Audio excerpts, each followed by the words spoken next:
Okay, we are officially recording, and our topic tonight, and I'm going to actually close the chat because if you guys want to ask a question, you can undo your microphone and you can ask a question.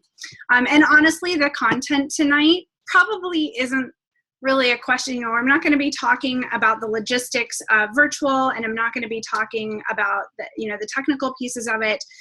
What I really want to talk about is sort of more than mindset, which is where your heart is and how that can help you with your business. So I want to read a couple of things to you. I really like to look up definitions sometimes if I'm working on a topic, and I really love the definition of faith. So faith is strong belief or trust in someone or something, firm belief in something for which there is no proof, complete trust. And I don't usually talk about my own faith, probably because I am diplomatic to a fault and I never want to offend or exclude anyone. And I was thinking about it today, and I was thinking about my own faith journey and how that has affected the work with VirtuallyENVPs. And I thought that it might be relevant to share. So really, my background is that I learned, what I learned, I don't necessarily feel like I learned from any particular religion. I grew up going to church, and I taught Sunday school, and I was a camp counselor, and I had exposure to multiple different religions.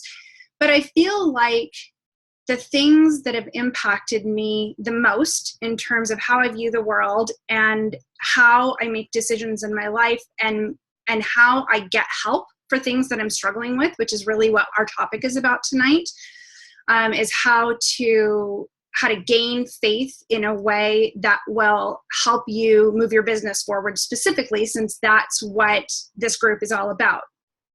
And for me, I happened to grow up in a Christian church. My parents were Catholic, and we went to church every Sunday. And it's interesting because, when I say Catholic, some people think of Catholic and they think of, not great things. I look at it and I feel like always for me, the example of how Christ treated other people was what was most impactful in the way that I viewed the world. And I feel like it extended far beyond the life of Christ, because I have very close friends who are Muslim. I have close friends who go to Buddhist church. I have friends that are atheists and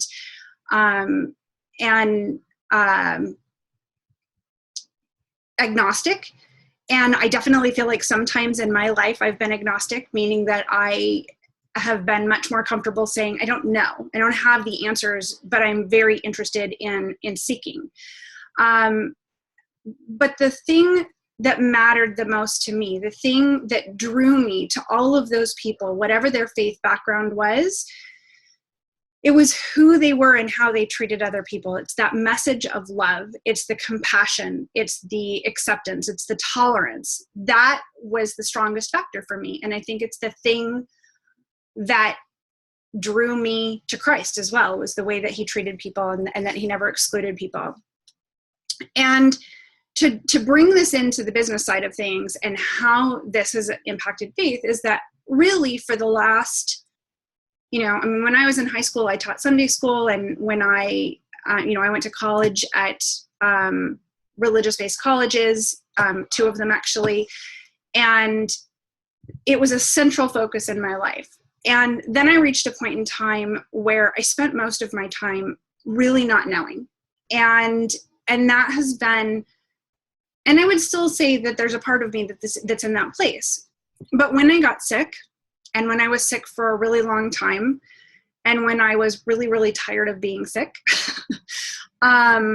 which is, of course, when you're at your most humble, I went back to what I knew years and years ago, which was I might not know exactly who I was asking or how that entity interacted with the world that we live in, But I know that my life was better when I had a connection. And, you know, for people who've been involved in like 12-step programs, they just simply call it a higher, now I can't think of my, sorry, line brain.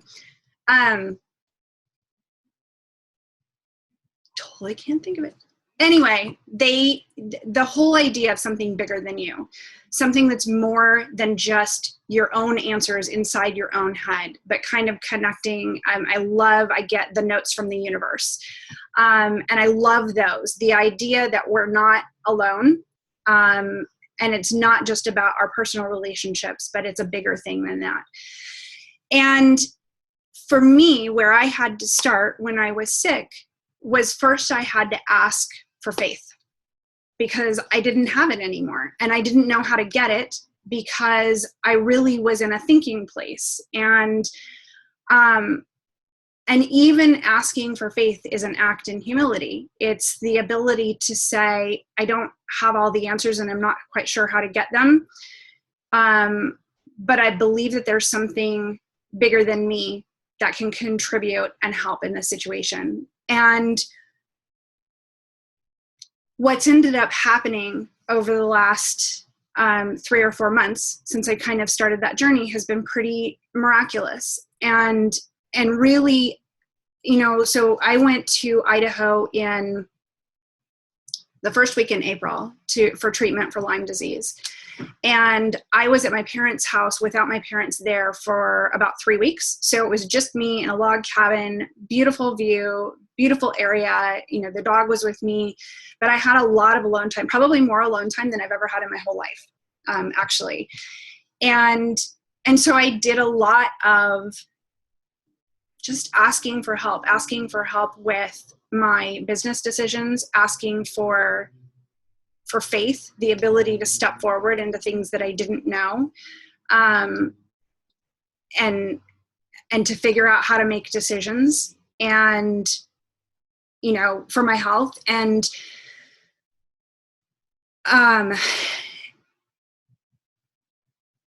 it changed everything.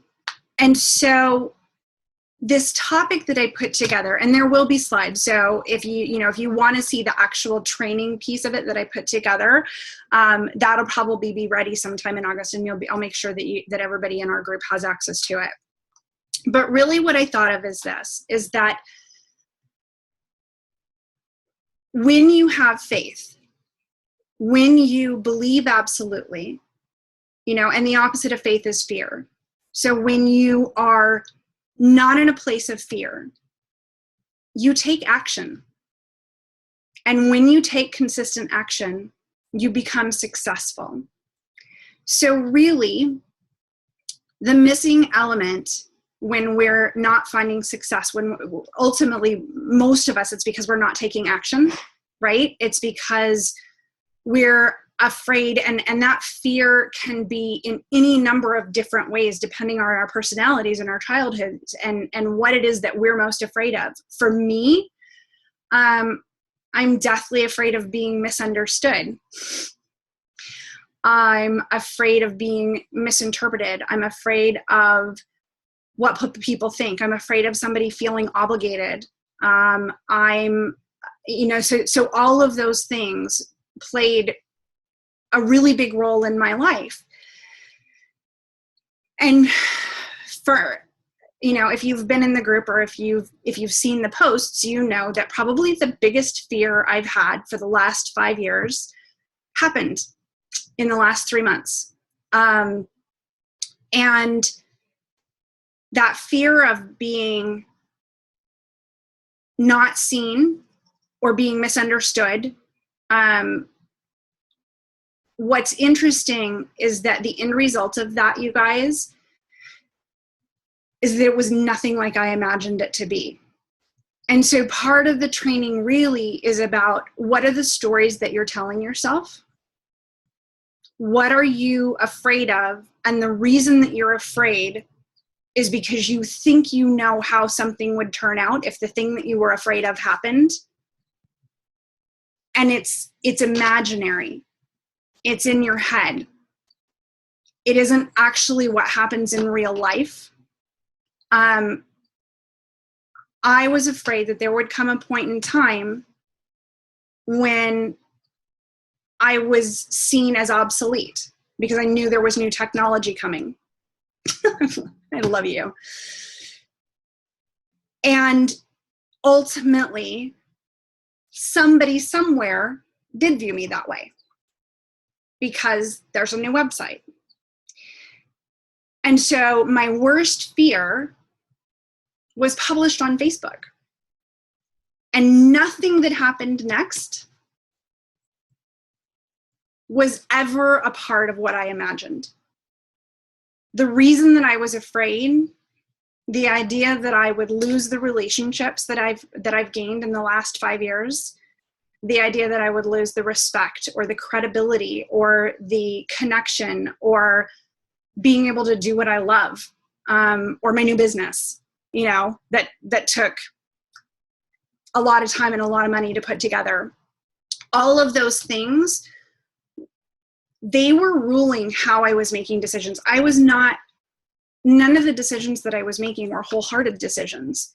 They were always mitigated decisions. They were decisions that were based in fear. And as a result of that, I've only given part of what I have to our group, part of what I have to our training. And what happened in real life when my worst fear came true is that people that I didn't even know knew me, defended me. And the very top of my success line called me and expressed love and support and a reminder that my job is not to shrink. And I wouldn't have reached this place if I hadn't been really working on stepping forward in faith. Because if I hadn't already been working on that, if that hadn't been what I'd been asking for help for, then the very first time that somebody expressed that they didn't think that what I was doing was necessary, I probably would have just stopped doing it. Because that's how afraid I was. And because I was in this place of really asking for faith, my experience of it was completely different. So as things happened daily, I just would say, okay, there must be a reason. I don't know what it is yet. And I haven't seen it, okay? Going back to that definition, right? Something for which there is no proof. Complete trust. So if I've chosen to give myself over to something bigger and to trust that there's something bigger at play than just what I had in my own head, then I just have to keep walking. I just have to keep putting one foot in front of the other. And I just have to trust that somehow there's a reason for all of it. Now, today, specifically today, when this webinar was planned, and not this way, this wasn't how I was planning on doing this webinar. I was planning on screenshots and, bullet points and like I always do. But today, when this webinar was planned, what I learned is that things happened exactly the way they were supposed to happen. Because I'm free now to give all of myself over to this project, to this passion, to this thing that I believe in without fear, without thinking that I'm going to lose something if I do. And so I tell you that story to encourage you to actively choose faith as a business strategy. And I know that sounds a little bit weird. Well, it doesn't. In our community, it doesn't. But I also want to give you tools for making that happen. Because for me, aside from just asking for faith, you know, the other question is, so I know that action will lead to success. You know, consistent action is going to lead to success, because consistent action, even if it's wrong, I love you too. Consistent action, even if it's wrong, will give you a learning opportunity, and that learning opportunity is going to help you increase your skill set. And so if you are consistently acting, you will find your way to the skills, the personality, the communication techniques, the relationships, all of the things that you need, going back to 2 weeks ago Friday, all the things you need to get from the truth of where you are to the dream of where you want to be, they all come through consistent action. And the thing that keeps us from consistent action is a lack of trust or a lack of faith and pervasive fear. And so what I wanted to introduce to you is what, for me, aside from asking, which is new, right? I asked for faith. But before I asked for faith, and like this bigger thing happened in my life and in my business in the last 3 or 4 months, I had 5 years of being the girl that was doing something different. And I have had an abundance of love and support and appreciation for that. And I've also been very clear on the fact that not everyone sees that value, and that it has created struggle and challenge in other ways. And that's not my nature, to be controversial. And so the whole 5 years was a conscious choice to keep moving forward. It wasn't, you know, there might have been moments that it was easy and felt awesome, but there were a lot of times when, you know, and I've said this before, I felt like I was doing something wrong. And so what got me through it, and this is the point of tonight's training, this is the purpose of tonight's training, what got me through it was love. And that is my suggested strategy to you. If you don't have complete and total faith in yourself, in the business model, in your ability to work the business model, in other people's perception of you, in your relationships, you know, all of the things that you have to have faith in to be able to take consistent action, where you've got holes in that faith, you can replace that faith with love. Because when you're focused on love, and that is directed toward the person that you're serving, it overcomes the fear. So if what you are, and I literally want this to be like a tangible tool that you guys can take and use in your day-to-day conversations, and or in that moment where you're like scared to pick up the phone and you're trying to force yourself to pick up the phone, is that when you feel the fear and you're thinking about you, you're thinking, what are they going to think of me? How are they going to feel? What am I, you know, am I going to be imposing on them? Are they going to ignore me? How is it going to feel if they ignore me? What if they don't call me back? How does it feel if they don't call me back? Because really, most of us, if they just tell us no, we're fine. It's actually when they don't answer. Really? Hold that thought. Oh, no. I'm going to close my window. And you get to hear my dog and the neighbor dog. But in that moment when you're feeling fear, always recognize that the fear means you're really thinking about your own loss.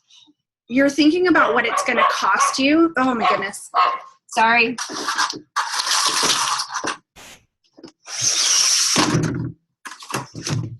It's really quite warm in here.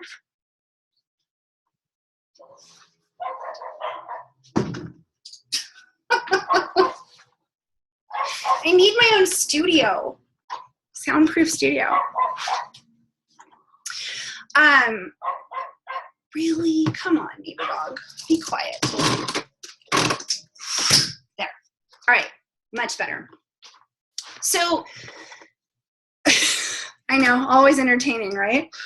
But when you're in that place where you're feeling that fear, if you can find a way to back out of your fear, lay it down, set it aside, and think about, like deeply think about that other person.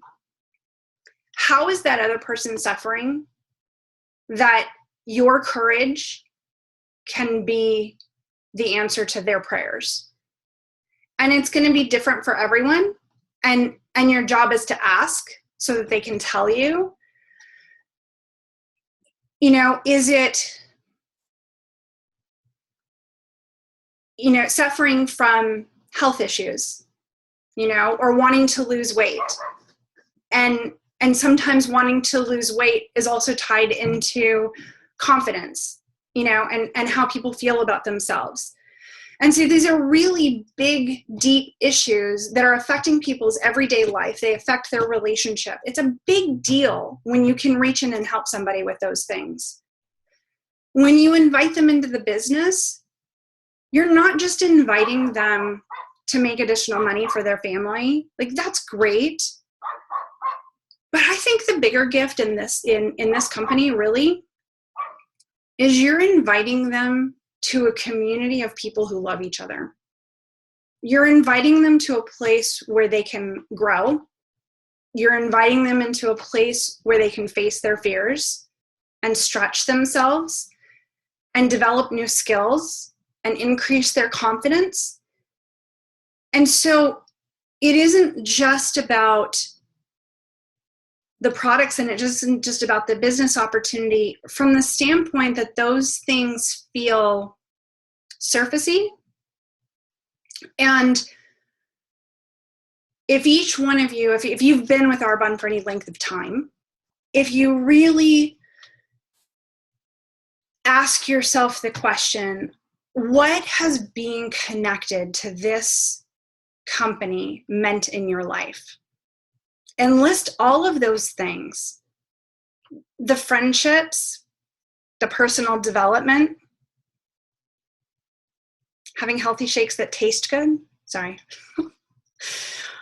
But there are so many things that this brings into your day-to-day life.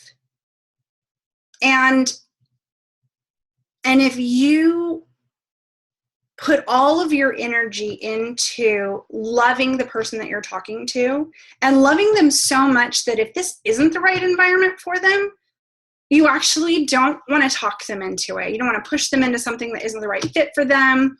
You don't want to put them in a position that doesn't feel good, or products that are going to stress them out financially, or, it isn't about how do I get somebody to say yes to me. It really is about, sorry, Rita said it best. How can you love on them? What's the best way to love on each person? And for me, that love that I felt for and from this group over the last 5 years, that was what bridged the gap. No matter how afraid I felt, no matter how inadequate, whatever stories I was telling myself that I learned over the last 2 weeks were really wrong. The fact that I genuinely loved you, Tracy and Suzanne, I love that you guys are on the front page and I can see you because you've been there for years, and I really felt loved by you. And I'm not sure if there's anything else that Arbonne has that has a greater value in somebody's life than that thing. An environment where you can feel loved. And there's a lot of people who don't have that. So basically the message of tonight is that the shortcut to faith is love. And that you can really tangibly actually apply that in your business in the moments when you're feeling fear, to turn it around. So that's all I have for you tonight. No fancy schmancy slides or anything like that. I'm going to open the chat so I can see what you guys have been chatting about, see if there's any questions or anything. And if anybody wants to jump in, please feel free to unmute yourself. Higher power, yes, thank you. My poor brain. It's really sad.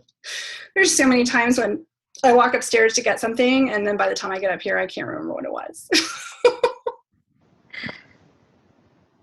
Hey. Romina, you're unmuted if you want to say something. Well, I just want to say that I listen to you, and I can listen to you all day. You inspire me. I love your stories. I just wanted to cry when you were talking. I said, thank God. I mean, no one can hear me. But I just love listening to you. You're fabulous. Well, God bless you. Thank you so much. And you know, if there's like one of the things that I want to do even more of is to have more honest moments like this where I share my own vulnerabilities, because I think sometimes it's really easy to look at, especially on Facebook, right? You look at somebody and be like, oh, she has 3,000 friends. Oh, she has this group.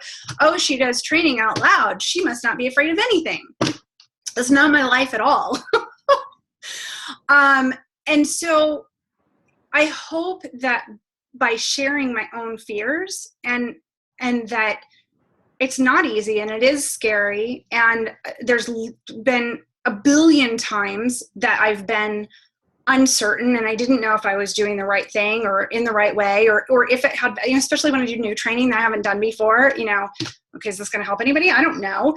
And so A, it still always helps me to hear that, but B, whatever your fears are that are sort of, you know, whatever stories you're telling yourself or whatever tape that runs in your head, it runs in everybody's head. And I, you know, I have developed friendship with the guys that make $1 million a year or more. And maybe they've gotten past some of that now because they've been in that place for a while and they've been on stage for a while. But I don't know any of the people that are really, really super successful. And the more I listen to business training, it's not just this profession either. It's not just the top people in network marketing. Really, most successful people had tons of fears. And Seth Godin writes about this quite a bit, who's a really great marketing author. As does, like, some of my favorites are Seth Godin and Hugh McLeod, even Marie Forleo, who, you know, Marie Forleo has made $41 million in the last 10 years. And she talks about being completely terrified. You know, the difference is you just do it anyway. And so hopefully that idea of doing it on behalf of the other person will be kind of a trick that you can use to help with that. I gotta keep up with the chats. You're right. If I may say another question, since everybody's speaking, I have fear as well. So many times when I'm doing a presentation, I just feel that my clients, I don't know, they're not believing me. They're not understanding me, or they think I'm just in it for the money, or just, you know, I really want to tell them that this is a health and wellness business and we really have to take care of ourselves. But they're just looking at me as if, yeah, right. You know, you're just in it because you want to make a sale type of thing, you know? So, I don't know. I just feel like I'm not they don't trust me, I guess. So there's a couple of things. So one question that I would have for you is why do you think that they think that? Is that something that they've told you, or is it something that you're afraid they're thinking? I'm afraid they're thinking. Okay, so that's the first thing, is to just acknowledge that and maybe write it somewhere to say, you know, I went to like 10 years of therapy, by the way. So some of what I comes from personal therapy. But one of the things she used to say to me is, just because you have a thought doesn't make it right. Okay. Right. Your brain is not always accurate. And so the first thing that you want to do is to start to question the accuracy of the thoughts that you have. Okay. And maybe one of the things that you could do, if there are some people close to you that you feel comfortable enough with, you could ask them, is that something that you thought? So that would be step one, is to find out if the thought's even true. But then the second thing, one of the tools that I use, I am a really good worst case scenario person, which means that I also will walk myself through, what if it is true? What if that is what they think? Then what? And I think, and Lynn, I know you have some, so I would love to hear what you're thinking too, because I just saw that you had a thought with that. So I'd love to hear your thinking on this. But if they thought it, then the next question you have to ask yourself is it true?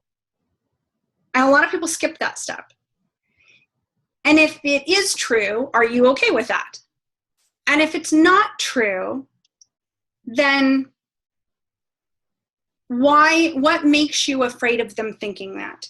If they think something that's not true and you know what is true, what is it that you're afraid of? And you just keep going down the rabbit hole, because ultimately what you want to get to, what are you actually afraid of?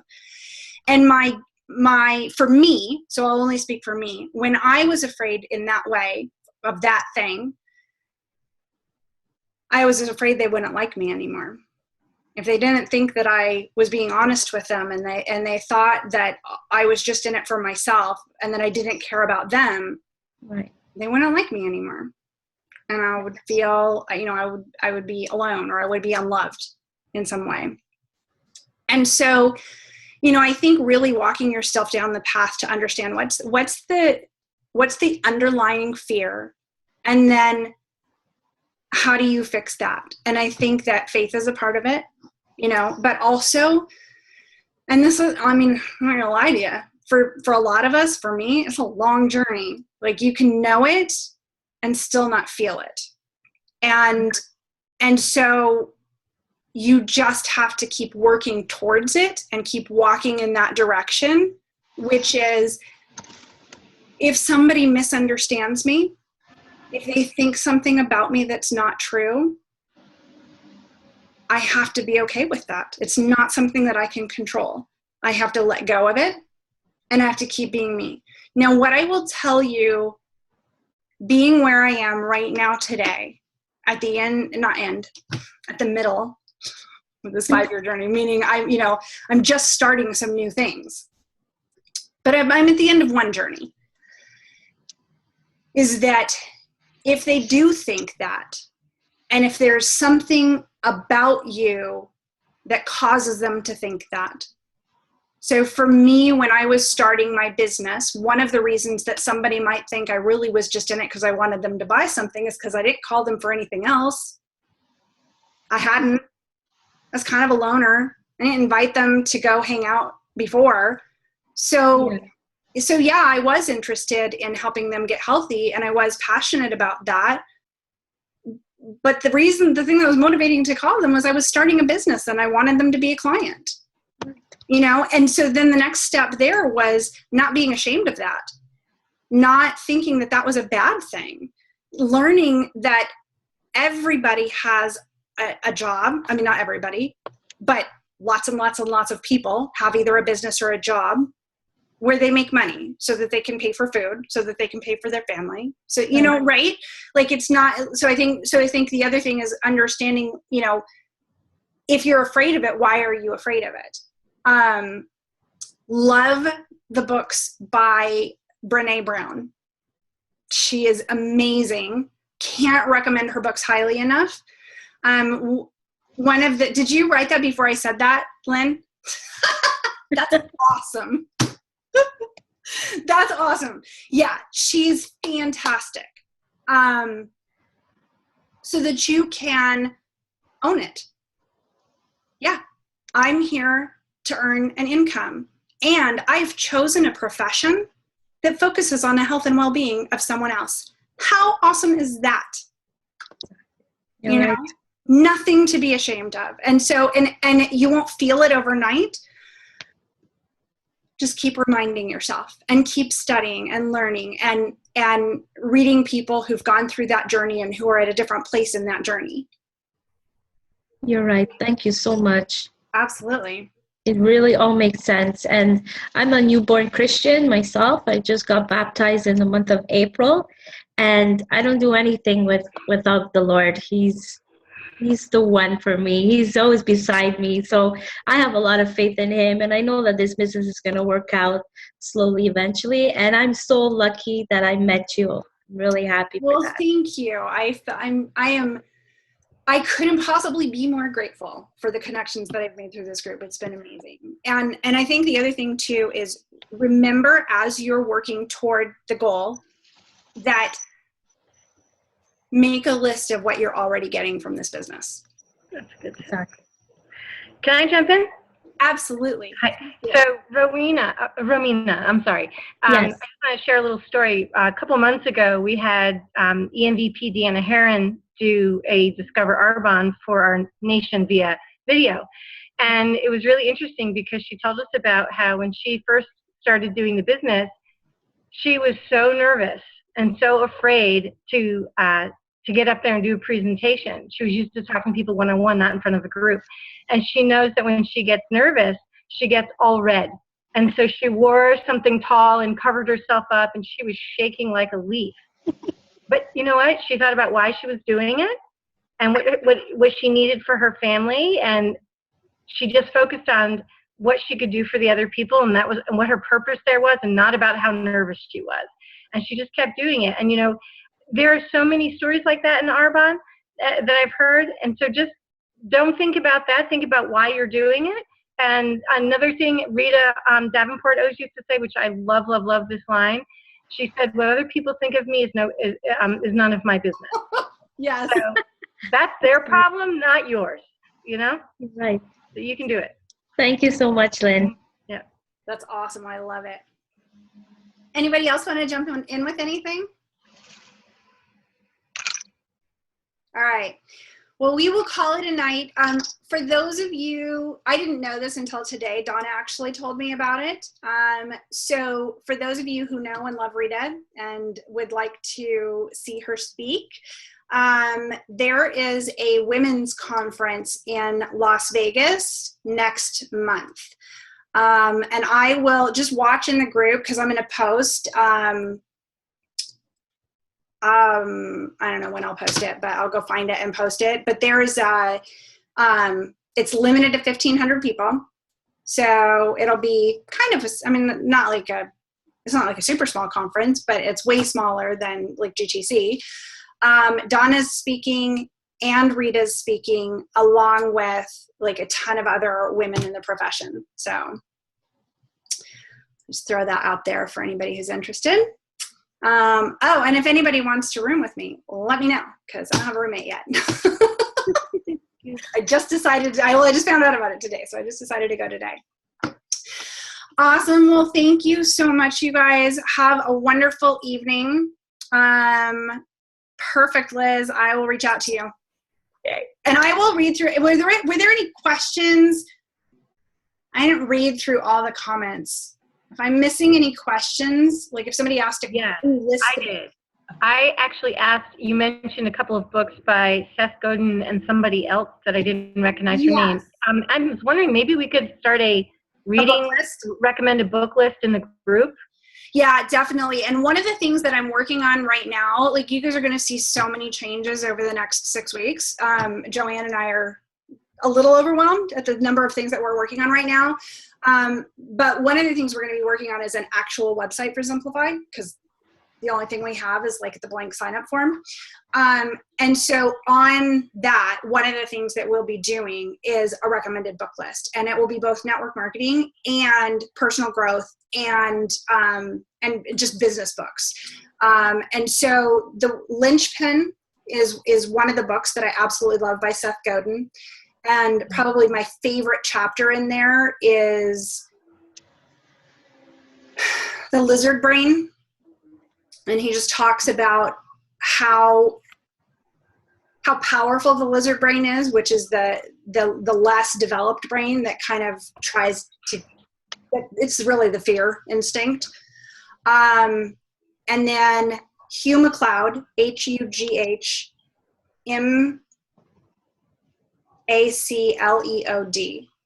And his are really easy to read. He's a cartoonist who writes little short snippets to go with the cartoons. And he was actually the person who got me through the first realization that not everybody on the planet thought that what I was doing was a good idea. Because I was A, shocked, B, totally unprepared, and C, I never did anything that not everybody liked before. Right. Because that's not what you do, you know, like I'm a people pleaser. So, and he wrote a book called Ignore Everybody. And in that book, he says, if you're doing what's already been done, nobody really thinks anything of you. As soon as you do something that hasn't been done before, people polarize. They either love you or they hate you. And I was like, oh, somebody should have told me that. So those two, and then Danielle Laporte, you guys have probably heard me talk about her before. Do you guys know that name? No? All right, I'll start a list tonight, at least of authors and some of my favorite books that are kind of outside the network marketing space, because probably most of us know most of the books that are in the network marketing space. It's more the business books and the personal growth books that are kind of outside of that. So I'll put a list of what some of my favorites are up, and I'll do that tonight. But you can have my counselor's name. I don't think she could counsel everybody. Hey, Heather. I literally thought that I would get pictures and have everybody write a thank you note to Carol, because a lot of who I am and what I've done in the group, it's because of her. Yes, Suzanne. I wanted to say thank you. I wanted to say thank you for giving me a platform to grow my business when I didn't have, I knew the direction that I wanted to go in, but I didn't know how to do it. And from the moment Rod, my husband, printed out the workbook, it has inspired me, influenced everything that I've done, and you have influenced so many people and shown them and held the light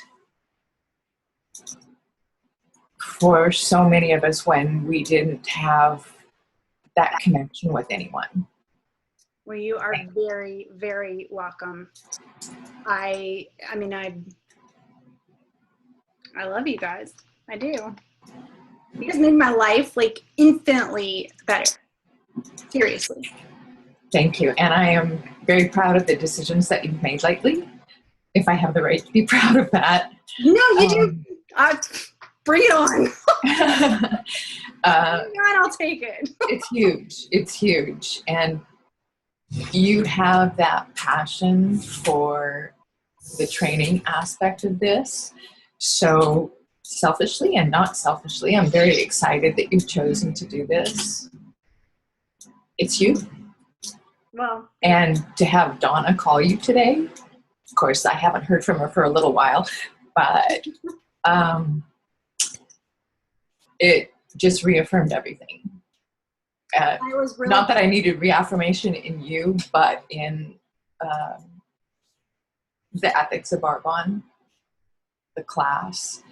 And I couldn't be more thrilled about that for you.